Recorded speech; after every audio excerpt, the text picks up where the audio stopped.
Good evening and welcome to the Channel Studios here in London with your international news around the world in 5.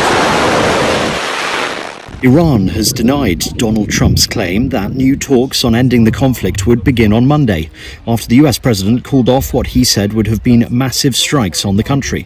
So go ahead. In an earlier post on Truth Social, Trump said he had been asked by Iran and US allies in the Middle East to hold off as the perimeters of a deal had been agreed.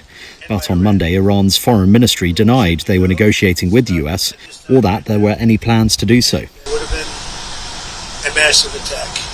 We're all set to go, but when the allies ask to call it off, you got to sort of say, well, let's see. And the reason they asked is they think there's a deal.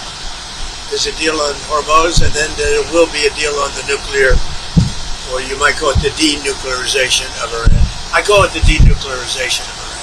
Detained Burmese leader Aung San Suu Kyi has been allowed to meet a delegation from the International Committee of the Red Cross, the first confirmed outside contact with her since a letter to her son 2.5 years ago. In photographs of the meeting released by the military government, Suu Kyi appeared to be healthy. She was detained shortly after the armed forces deposed her government in 2021 and sentenced her to 33 years in jail on what are widely viewed as trumped-up charges, though her sentence has been reduced and she has been moved to house arrest. An apparent Ukrainian drone strike has hit a warehouse belonging to Wildberries, often called Russia's Amazon.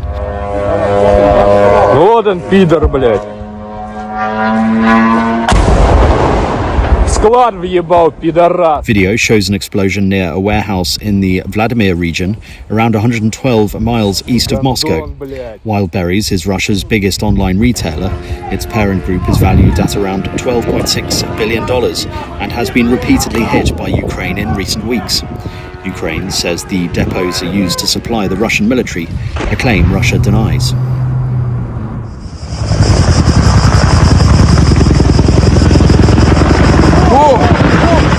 Two crew members have been killed after two helicopters collided mid-air in Greece while battling wildfires.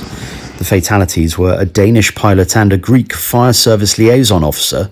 A British pilot and another Greek coordinator on the second helicopter survived.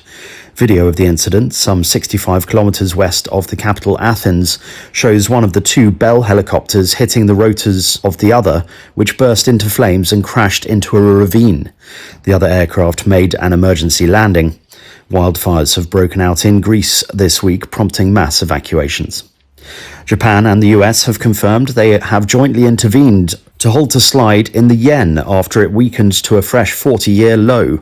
The joint intervention is the first since 2011, when both countries took coordinated action to weaken the yen after the devastating earthquake and tsunami that hit eastern Japan. Both Japan's Ministry of Finance and US Treasury Secretary Scott Bennett have said they will not hesitate to conduct more joint interventions in the future.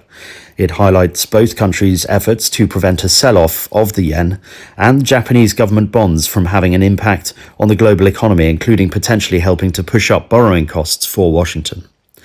Ariana Grande is set to withdraw from public appearances and will no longer star in an upcoming musical production in London when she ends her Eternal Sunshine tour next month.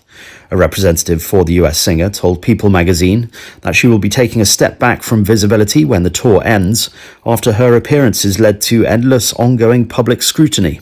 Grande's physical appearance and health have been a topic of speculation in recent years.